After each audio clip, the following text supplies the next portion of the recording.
welcome. So hello everyone and welcome to How Repair Events Can Help Fix Our Throwaway Culture, which is the 5th central program of Climate Preparedness Week, an initiative of communities responding to extreme weather and co-sponsored by the Massachusetts Library System.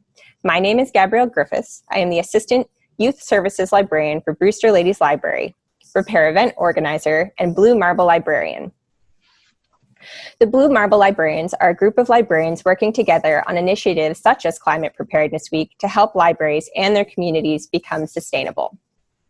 I am thrilled to be hosting tonight's program with our speakers John Wackman and Elizabeth Knight, authors of Repair Revolution, How Fixers Are Transforming Our Throwaway Culture, which comes out this October from New World Library Publishing House. If you would like to read this book, you can request that your local librarian purchases it. Support your local bookstore or find it through the link in the chat, which I put below. I am so excited about this book as it brings attention to how the global grassroots repair movement is empowering individuals and their communities to come together and to take action in a very broken world. It acknowledges that the climate crisis and the social and environmental injustices of this crisis can only be fixed if throwaway culture is transformed into a regenerative one that views people, places, and things as not being disposable, and that we have an obligation to mend what is broken, whether it is a toaster, a relationship, or an ecosystem. Before we begin, we thought it would be fitting to give you some context of how this program came to be, which we also think really speaks to the power of this grassroots movement. In my former position as outreach coordinator for Wellfleet Public Library, I coordinated an annual Fix-It clinic with the Wellfleet Recycling Committee. A wonderful group of people, by the way. One spring, I received an email from Ray Fow, a repair event organizer in the Bolton, Massachusetts area, saying that there were 2 people writing a book about repair events and that they were looking for people to respond to their survey. So I responded. And that is how I came to know and quite frankly adore these 2 really special people, John and Elizabeth. Later on, they also asked me to write a very small section of the book about quick tips for troubleshooting electronic devices. And so, as coordinator for Climate Preparedness Week, or as a coordinator, I thought that this book fit perfectly with this year's theme, which is social resilience is climate resilience. The idea being that when communities come together and work together, they are naturally better able to tackle problems related to climate change, such as extreme weather. We hope that in this program, you will see the abundance of positive outcomes of repair events and that you are inspired to get them started in your community. That being said, I'm going to briefly introduce our speakers. I am severely truncating their bios for the sake of Zoom. And then we will go over the who, what, when, where, how, and why of repair events with a Q&A at the end. And again, we invite you to put your questions into the chat as we go along tonight, and we'll try to get to them all at the end, or at least as many as possible.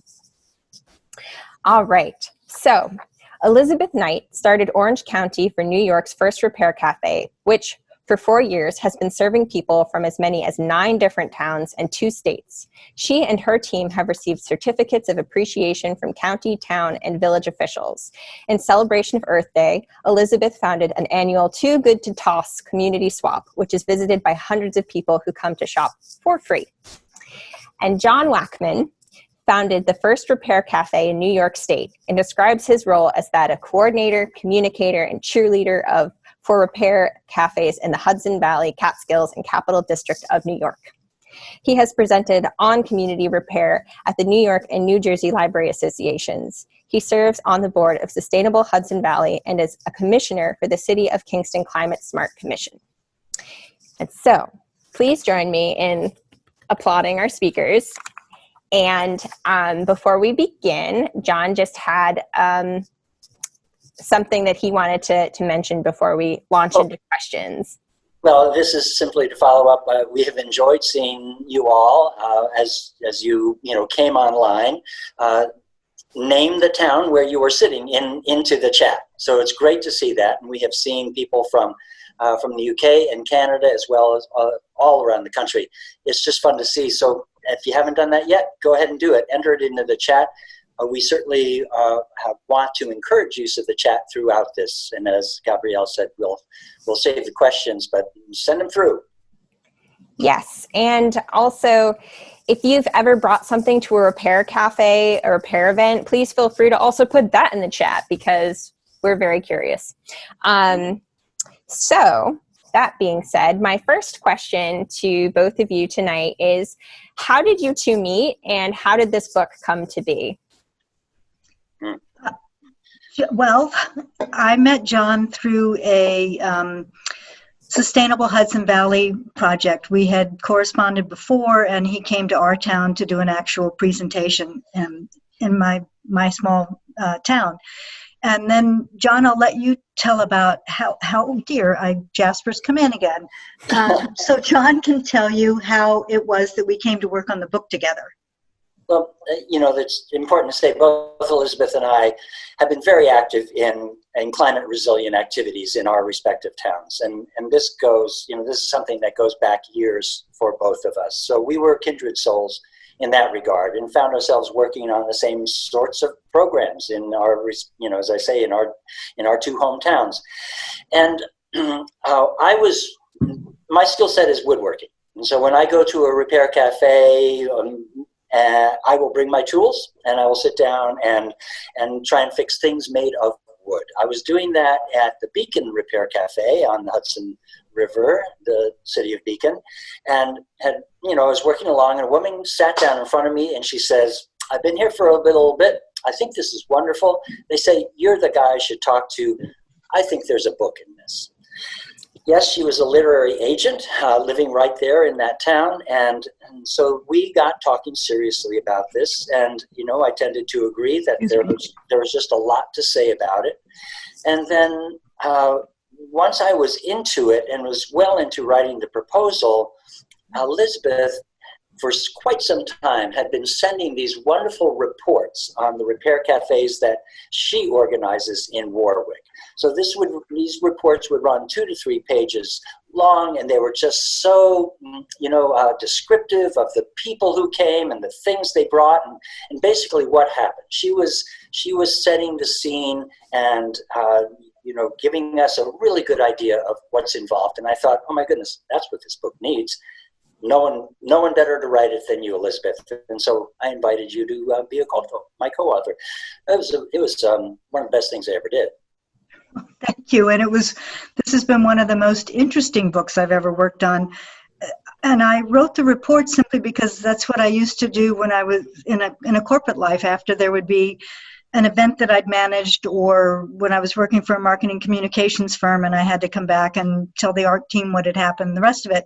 And I thought it was really important for all of the people who volunteer. My volunteers come from 9 different towns, and we get people from like 13 to 19 different towns. And I thought, if you're working on the woodworking table, you don't see what happens at the sewing table or the bike repair or the digital repair. And I found out from sending out the reports, which was a matter of, I wanted them to know how much I respected and appreciated their giving of their time and their talent and their skills. And I wanted to tell them what the whole big picture was. And then the fascinating thing about it was, they would answer the report and say, "Oh, well, you didn't see what happened when Ray was working with the bike pump." And no, it wasn't a backpack. It was a baseball glove. And so then there would be the interaction between each other. And one of them said to me, "Do you know how satisfying it is just to know what else we didn't see?" And someone told me a long time ago when I was in the home furnishings business that the best selling shape for a dinner table is round, because it's in our DNA to gather in a circle around a fire and listen to stories. And that's what a repair cafe is. It's the heart fire of the community. And the relationships. You bet. And the relationship, exactly. And I love that so much about this book, because you really bring together and distill so much wisdom and everything that people need to know about starting a repair event, but it also includes, the cultural and economic history of how we came to this moment of this throwaway culture. And the solutions and philosophically why it's so important in light of the 21st century and how much technology we have. And we were talking earlier about just the magic of repair events, because once you go to one, you start looking at the world differently after, because you start seeing all the fixers in your life. So that leads us to, for people who may not be familiar with repair events, we just wanted to cover some of the basics, which is, what are repair events and, how did they start? So, whoever wants to answer those first two I think John, he started the first one in the state. I defer to John. The phrase that we have used from the start is Repair Cafe is a free community meeting place to bring a beloved but broken item to be repaired for free by an expert who is also your neighbor. So this phrase, beloved but broken, has turned out to be, very powerful. I just see people's, they respond to that. It connects. And so, yes, what we want to do is be able to, in a sense, normalize repair, because repair had become something that was out of the norm. And what we want to do is bring it back into the mainstream. It is, just as Gabrielle said, it is a change of mindset. And that is really our ultimate goal. Yes, we want to fix things. We want to extend the useful life of things that you own. We want to satisfy your curiosity about the way things work. And we want to share the skills and honor the people who have these skills. So the idea of intergenerational and hands-on learning is at the core of repair cafes. And I'd also point out, as John says, many times it's someone who's a neighbor or someone you've seen at the grocery store, but often at every repair cafe, somebody will come through the door and say, this is just so great, so cool. How do I get one in my town? Followed by, or I've got time on my hands. I know how to sew. Do you need somebody who can do that? Do you need another person? You've got a long line there. So it's also a way of, yes, sometimes the people are your neighbors, and sometimes they're the people whose names you don't yet know who are going to be your new friends. And you see that, people sitting side by side who've perhaps never seen each other, and it's like, what is that? Is that a lamp with the orange flamenco dancer and the shade is her head? Now, we have to say that librarians have been real champions of the Repair Cafe, certainly in the Hudson Valley. And it does speak to this point of, repair is an activity that it just makes good programming. As I say, it's intergenerational. It is hands-on learning. It may bring people through your door who haven't been there before. And so, the learning aspect of it is very important. One of the phrases we use is learn to repair, repair to learn. I love that. And another term that you both taught me that I didn't know is the term of visible mending.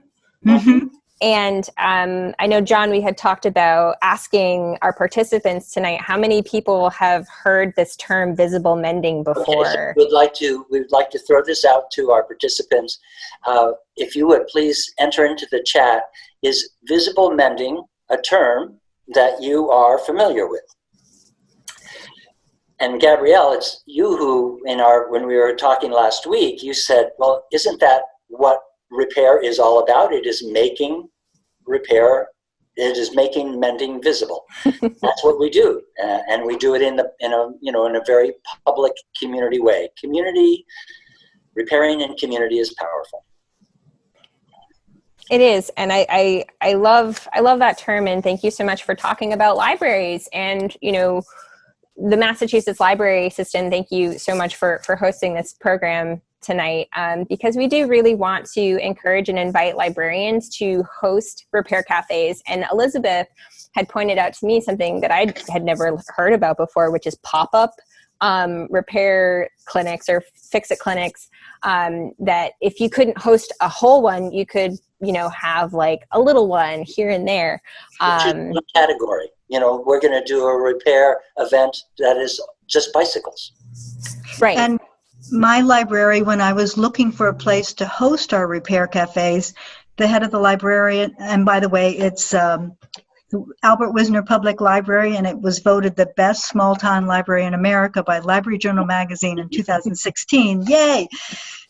We looked at the space, and the space that they had to offer we felt was going to be too physically small for the volume of people coming through. And she said, Elizabeth, the library doesn't have to own all of it, but we would like to be able to offer another version. So what we did was we picked 3 categories to do a more intensive teaching opportunity. Sewing, one of them was bicycle repair, and another one was knife and small tool sharpening. So they were intensives that we didn't have the time to do in a regular repair cafe because of the volume of the people coming through we needed to serve. Yeah, so they there were are basically ways. DIY workshops, right? Yes, exactly. Thank you. Yeah. But it was hands-on. Mm-hmm.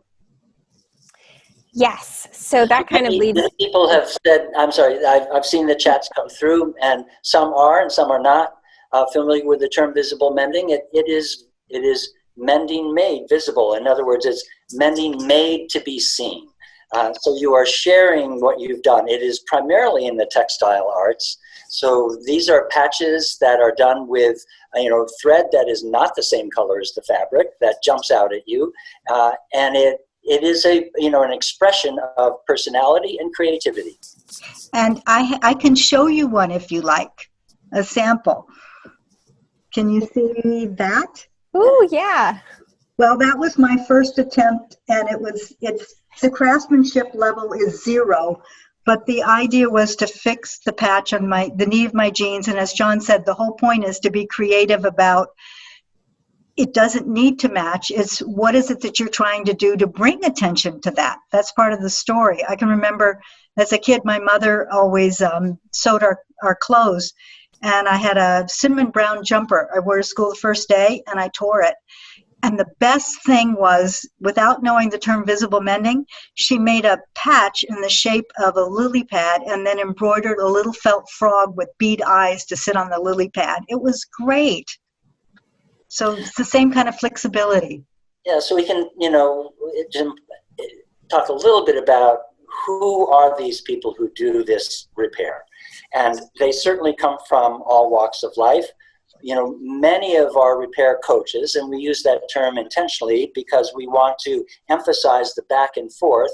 When someone brings an item to a repair cafe, well, yeah, they check in at the welcome table.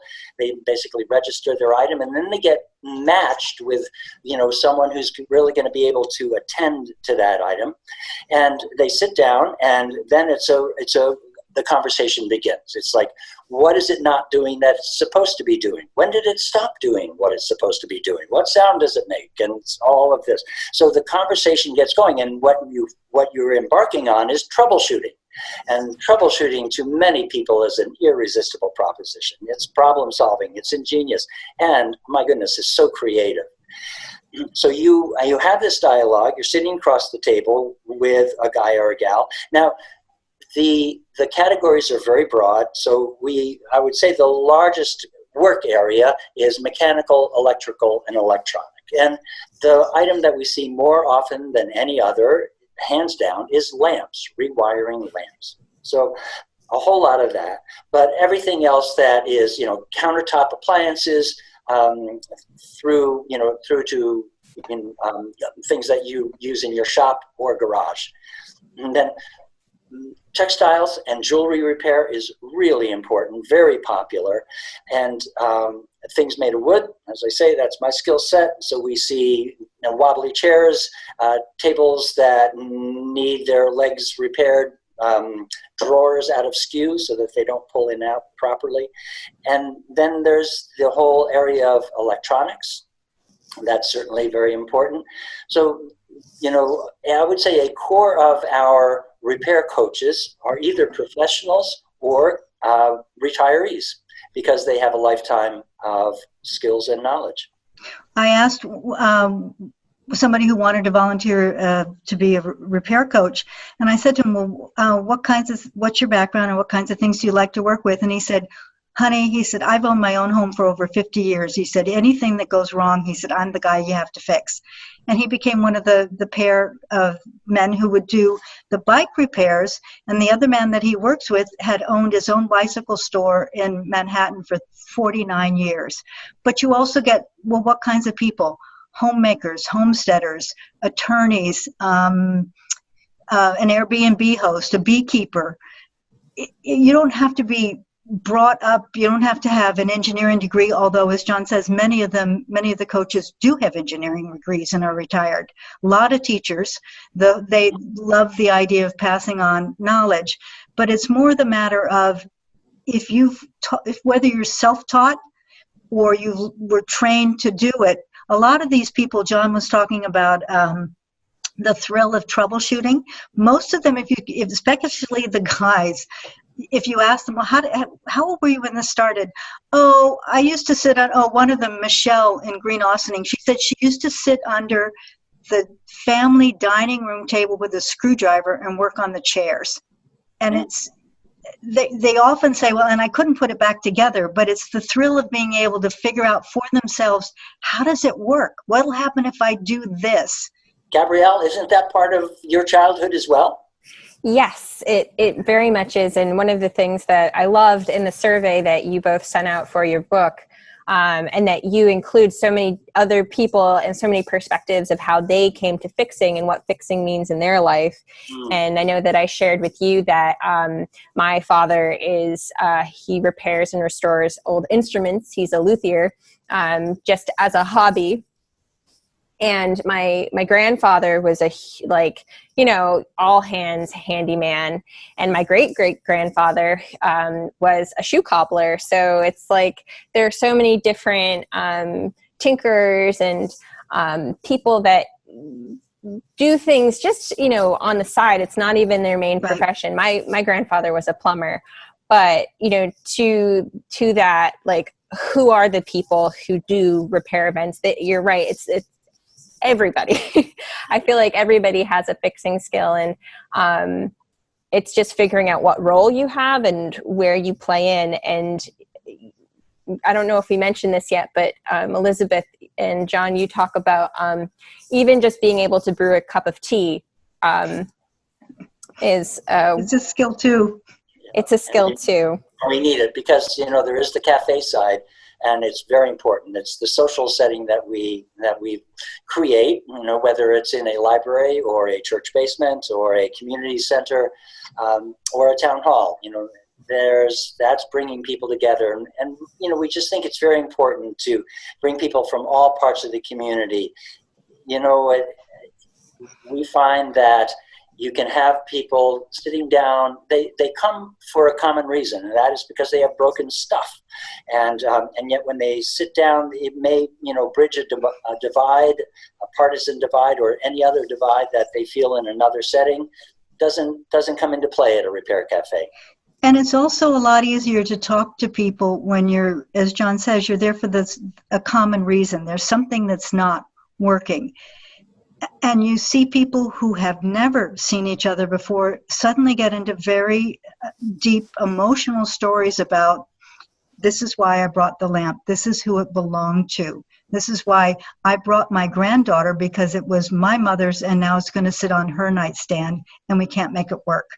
Yeah. I used to be in the tea business, and the expression then was, since the hundreds of years, tea is always considered a social lubricant. When you're sitting down, having a cup of tea together, or one of our volunteers her daughter loves to bake. She's in the 8th grade. And when the dad comes to bring the things to fix, this child often walks through the door with something that's right out of the oven. And there's like a little bunch of lemmings going to the table to see what she brought this time. Mm-hmm. So everybody's got something to share. As one of the women who answered the survey said, that everybody, whether they're self-taught or not, has something to share that the rest of us need. And we hear all the time that, oh, there used to be places to bring things to be repaired, and all those places have disappeared. Where did they go? And don't we wish we had them back? Well, that's one of the goals of the repair movement, is to reestablish the repair economy.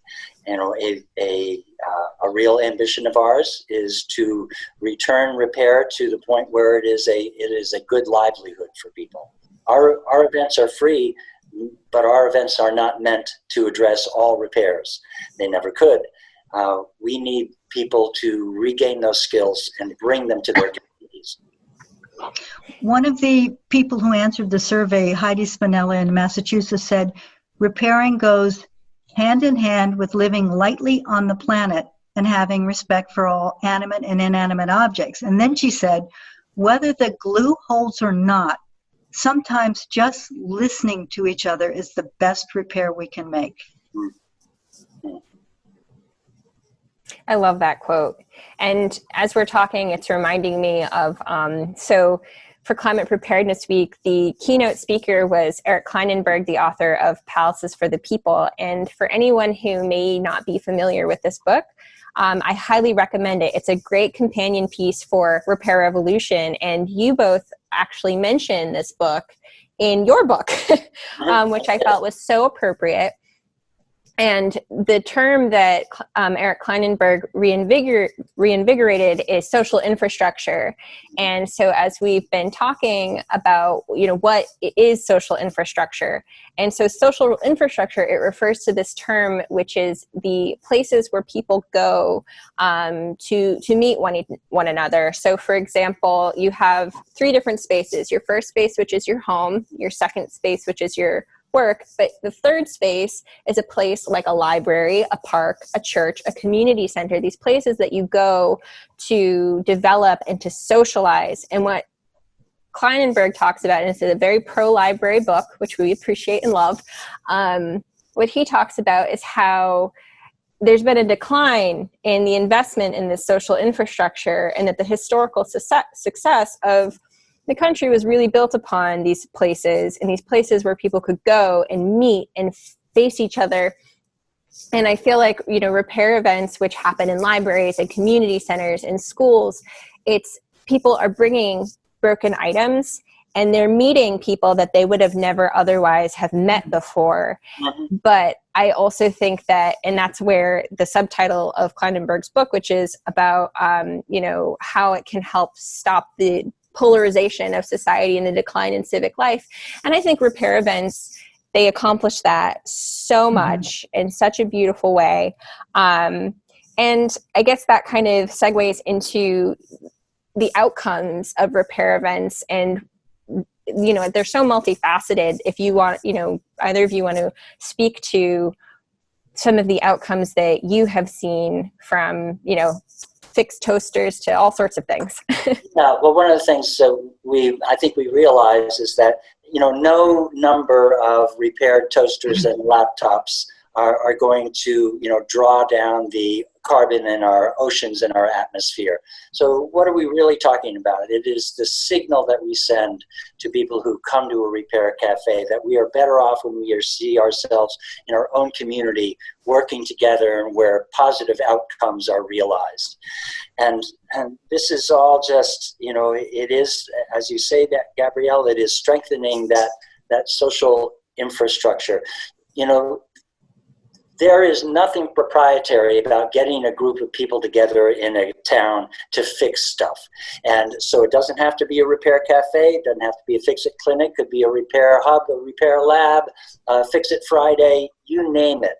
But getting people together to do that it really is, it's a way of changing people's relationship with their stuff. And it's a change of mindset.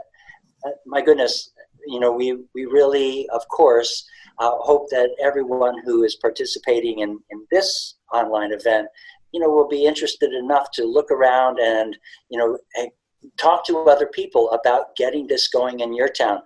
We simply believe there ought to be a repair program of some sort in every town.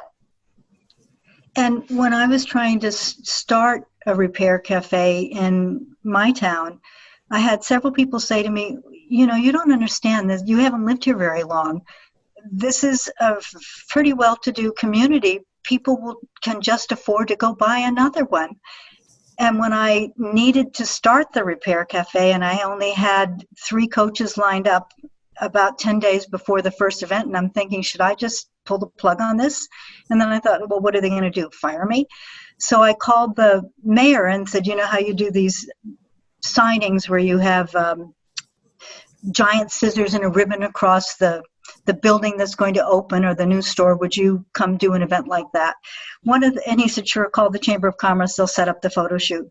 One of the women from the Chamber of Commerce said to me, well, aren't you concerned that you're going to put people out of business? And I said, like whom? And she said, well, you know, what kinds of stuff do they bring? And I said, lamps and small scale furniture, the list that John had just given you. And I said, first of all, there is no place around here to repair a lamp. And second of all, if it's a lamp that means something to you, it was a wedding gift, and you want to give it to your granddaughter now that she's getting married, there aren't 2 of those to go buy. And that turns out to be exactly true. It's yeah. Let me touch on or open up another door here, and that is repair in the classroom. We who run repair events all make contact with our local high schools, because high school students very often need community service? Yeah, community service credits, Mm-hmm. exactly, right. So here they come, they show up, and, you know, the joke is that, you know, kids will teach you what you don't know about your own iPhone. You know, ask a 12-year-old, right? And so, yeah, these kids, they gravitate towards, I would say, either the digital table or the textiles table, because visible mending is something that they're really picking up on. And so, you know, here you've got, you know, both young boys or young girls sitting down at a sewing machine, mostly for the first time. So this is something that is really important, and Martina Postma, who founded the Repair Cafe in Amsterdam, will say that until repair becomes a normal part of the classroom, that we will not have the ability that we need to as a whole society, you know, to change our relationship with our stuff, and, you know, and here we are, turn around this throwaway economy. And John can tell you, because he has one too, one of the most popular tables at many repair cafes is the kids take it apart table. We have often had people bring in things you would ask, well, what are the outcomes? We, on average, can repair, given the time and the tools and the resources we have on hand that day. Most repair cafes in the Hudson Valley are doing, what, 80% more repair of items who come through. Mm-hmm. So most people bring in 2, and most of it is fixed. But if there's something, one woman brought in a hairdryer, and she said it smells bad and it smokes when you turn it on. The coach said to her, I think this one's had it. And she said, well, then should I just throw it out? And we said, no, take it to the kids take it apart table. It's manned by an adult. And the adult walks you through, here's how you we've got little tiny screwdrivers and little tiny wrenches, and they sit and actually learn how to take it apart. And as they're doing it, he explains, this is why this does this. And John can tell you about it. Holly mans the repair, and she's a teacher, mans at the Repair Cafe table, kids table at yours. I've had one woman said, my son can't sit still. And she said, he hasn't moved in a half an hour. She said, he's only 4 years old. I came downstairs one morning and found out he'd taken apart the vacuum cleaner by himself. She said, but he likes to do it with other people. This is what he thinks is play. And that's how most of us start to learn, is by playing and then being fascinated with it. And from talking and hearing from the reports from many of the people who started, they were the kinds of kids who took stuff apart under the kitchen table. But that's a great way to start an attitude about learning. It's a common narrative of most of our repair coaches that when they were kids, they liked to take things apart, couldn't put them back together, but that started them on their learning curve. Yeah.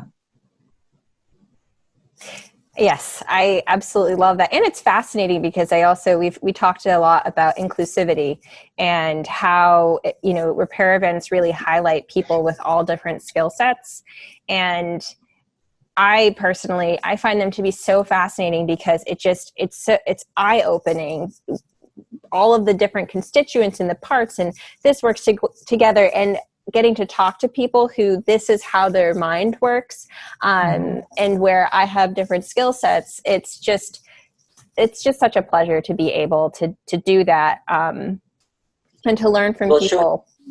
Mm-hmm. Gabrielle, we think that, one section of the book that will be surprising to many people is the affinity for repair by autistic adults.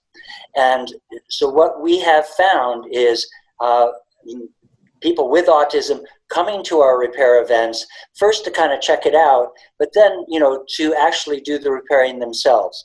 And, this is a social setting that they might otherwise not be necessarily be comfortable in.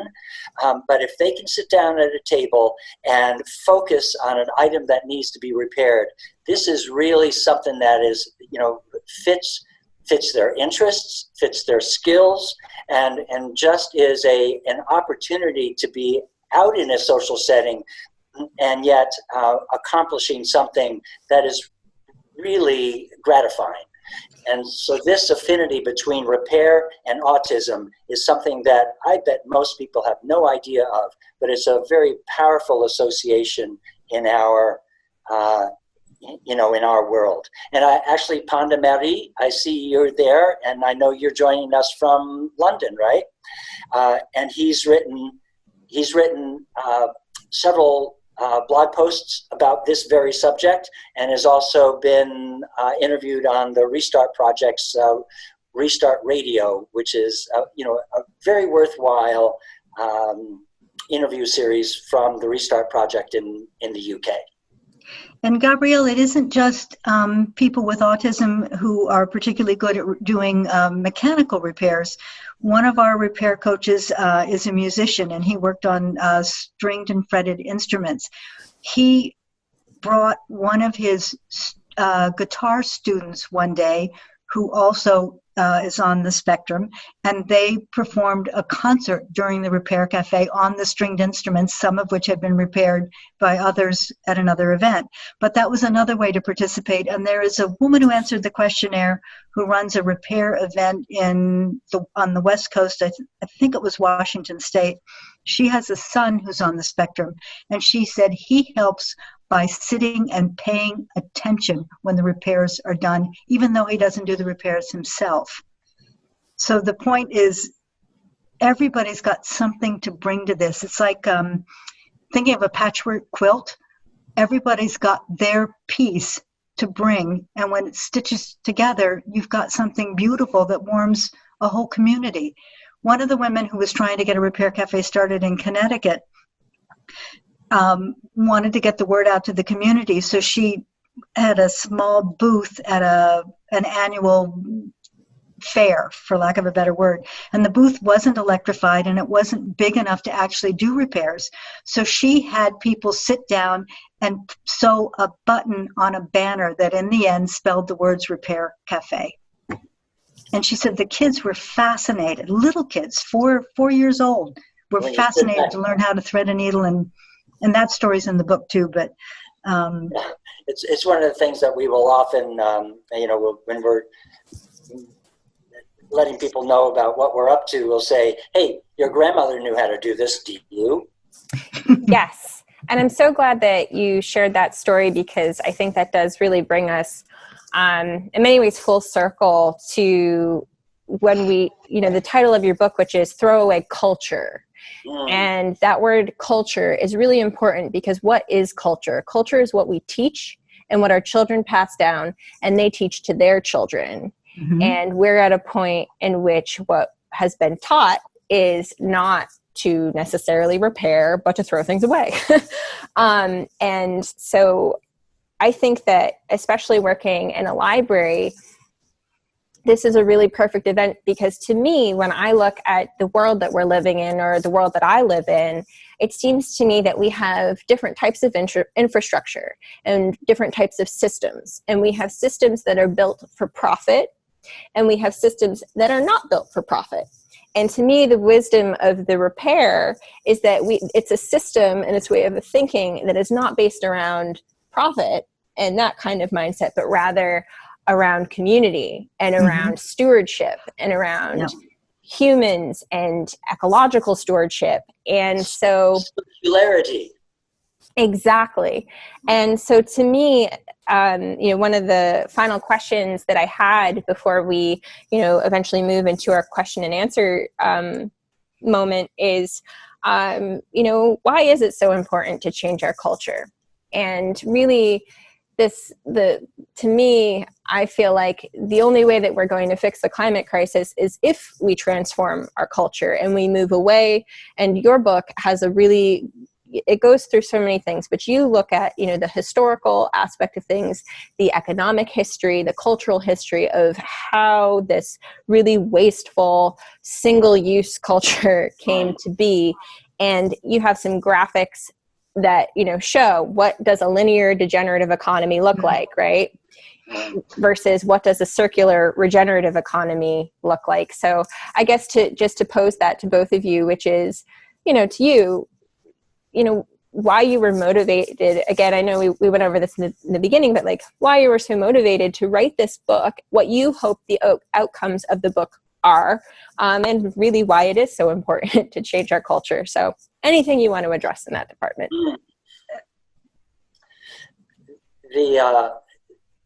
This whole idea of one of the things that I think you will find if you are out talking to your own kids and their friends is that how many kids really don't understand that things can be repaired. What they know of the world is that when something breaks, you get a new one.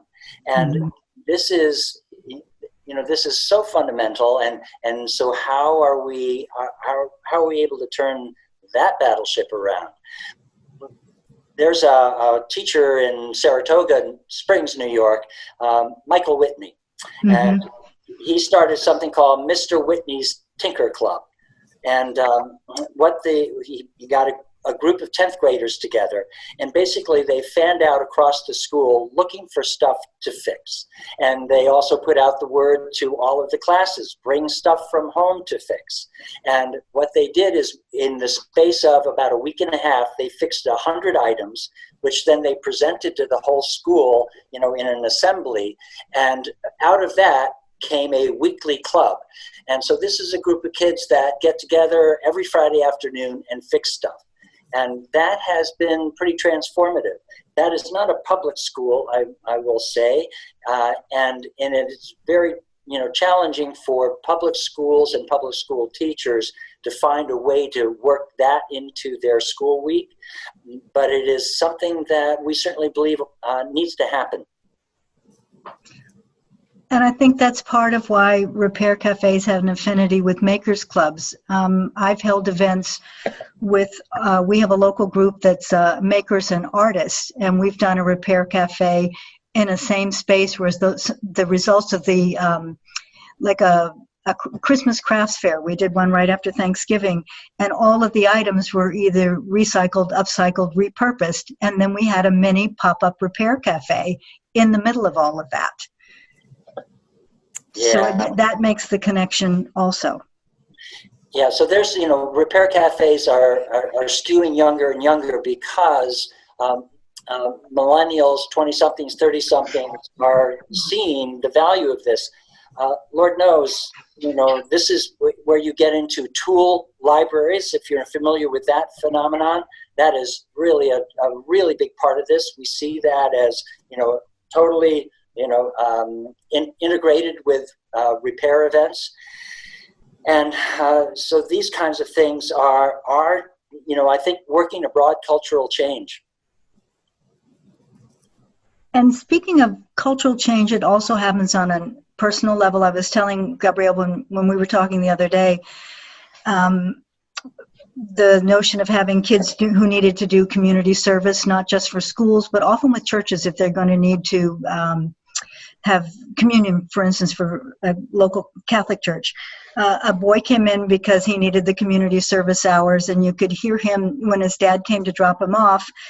The truck windows were down, and the father was telling the kid all the things he didn't want to hear about him and what a problem he was. And this was, I mean, it was just reading the kid the riot act, and all of us unloading our cars to set up the repair cafe could hear it. And when the kid got out of the car, one of the women who was a retired high school teacher said to him, well, I think the rest of the day is going to be a lot better than this. So the kid was paired with 2 adult coaches, one for lamps, one for bicycles and other wheel repairs. And he enjoyed the lamps. But when he really perked up and bolted from behind the table was when a woman brought in a lawnmower. And he dashed over, and the adult coach came with him. And the coach told me later, he said, it was astonishing. He said the kid is, quote, a mechanical genius. He asked her a couple of questions and diagnosed the problem correctly in under a minute. So when the dad came to pick the kid up, I knew what time he was coming. I said to the 2 men the boy had worked with, what did you think? And they said, well, when can he come back? He was great. And I said, I'd like you to tell his dad that when his dad picks him up. Tell the dad specific things about what he did and why you would like to have him back. And you could see this kid just talk about visible mending, stood up, held his head up, looked at his dad. And the next time we had a repair cafe, he brought another classmate with him. And the 2 boys worked alone with an adult looking over their shoulder the entire time. Not a single problem with them. And they diagnosed again another, somebody else's lawnmower, the guy who brought it in and put in the wrong kind of gas. So it's visible mending and it's connection with kids. And they, like a lot of the coaches, some of them say, you know, I spend all day working on in my head stuff on a computer system. I just want to get my hands in something. Well, the kids do too. Yeah, I love that story. And it's true because you can really, visible mending and the confidence that you can instill in people. So that's we're coming. The word. Yes. Confidence. Confidence, yes, very much so. And a confidence that carries through the rest of your life. And I think that's so important for young people because when they're young, their egos and they're just developing, their identities are fragile, some more than others. And I feel like that is such an important thing for, for adults to understand is how these situations really do make or break children in ways that, they may not even be aware of. And if to be able to give confidence is such a huge thing. We are coming to the end of our time. So we just wanted to take any questions. I do have a few here. So for anyone who wanted to have your questions answered, please feel free to send them. I'm going to read some of them off for everyone. So one of the questions that we have here, let me see. One of the questions says, have you thought of working with public schools that have shop classes or the equivalent, bringing the students in as apprentices, perhaps? And the answer, I can answer that, which is yes. Working in youth services. I actually live right next to the tech school. And, before COVID, this was one of my big goals was I really wanted to start a repair cafe here, or a repair event here. So personally, I can say yes. John and Elizabeth, I think you, John, said that you always reach out to the high schools. Yeah, and shop classes seldom within the walls of the high school, and now, as you say, it's moved to a BOCES or a tech school. And so it's a bit different from the way it used to be, but it is still pretty, it's actually growing in vitality and relevance. Yes. So another question that we got, which we talked about earlier on in the program, was whether libraries are thinking of having home repair clinics for public programming. And just to answer that, yes, that is how I met John and Elizabeth, which was through organizing. I was a repair event organizer, and I got a survey that that they had sent out. So just wanted to answer that for anybody who might have come late. Other questions? Gabrielle, you have one or two about, so what are we doing during the pandemic? Yeah. So I was just going to say that I know that there are some people who have been hosting online ones, virtual ones, which is really exciting over Zoom. And they have a whole format. And I believe the Restarters community, I want to say that's where I learned about the virtual repair events. There is a website. It is repaircafe.tv. I'll say that again. It's repaircafe.tv, and that is a central listing for virtual repair events, which are primarily done through Zoom, and they've gotten better and better. So it's interesting to check those out because those are truly international. You have, skilled people joining the Zoom gallery from all over the world, and then different items are get looked at in more detail in breakout rooms. It's working pretty well. The other thing is some locations are doing pop-up mini repair cafes outdoors with social distancing. John and I went to see one over the weekend. Where my group is not comfortable with meeting in public that way. But what we're doing is I'm getting phone calls or emails from people. Somebody said the tab is off on my sweatshirt, my knife is broken, my lamp's not working. So I ask them to send me a photograph and a written description, if they can, of what's wrong. And then I circulate it out to my coaches. And on an ad hoc basis, somebody's Lamp Larry said, I'll go pick up some of the supplies from Fix It Bob, and I'll go see the person in Greenwood Lake. So that's Fix It Bob. Yep. That's what they call themselves. Yep. So that's been it's I usually get, I don't know, one phone call or email a week, and we've just finally started to organize that. Yeah. So another question that we had is, it seems like many products are less durable now and therefore less repairable. IKEA furniture, for example. And sometimes products are even designed for planned obsolescence tech. Do you have any ideas about how we can address this as part of the repair revolution? Yes, and this is what we're referring to now as the right to repair movement, which is incredibly important to what we're doing and everything that we're talking about. It's a substantial chapter in the book. Basically, it is true. Planned obsolescence is a absolutely true thing and has been very common since the 30s at least. Products are not built to last, and now we have a situation where many companies are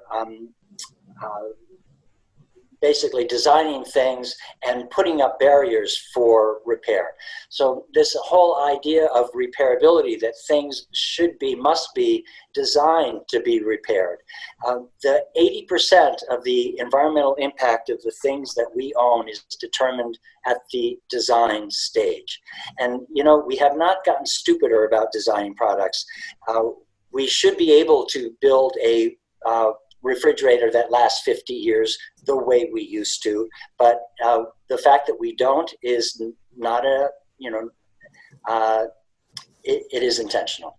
It is not an oversight. So yes, right to repair. This is something that if you do a brief search in your state, Massachusetts has been a leader in the right to repair movement, and here you are, many of you in Massachusetts. You wrote the book on auto repair and made sure that third-party auto repair shops could stay in business and get the tools and the information they need to do those repairs. That was subsequently moved into all products of across the board and in all 50 states. But the right to repair movement, I encourage you to do a quick search in your state, see where that is in your legislature. There are right to repair bills before the legislatures of about 25, 26 states.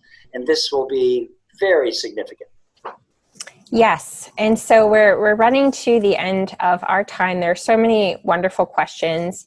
I'm going to take one or two more before I answer. I just wanted to answer we're getting a lot of questions about how to recruit people. And what I wanted to say is the book Repair Revolution really contains all of this information. Like I'm seeing all these questions, which is amazing and so exciting to me. And so what I love about your book is that in the appendix you have all sorts of different subsections, things about, stuff for kids to take apart, sample letter for recruiting new repair coaches. You have sample flyers, repair tool inventions, website recommendations.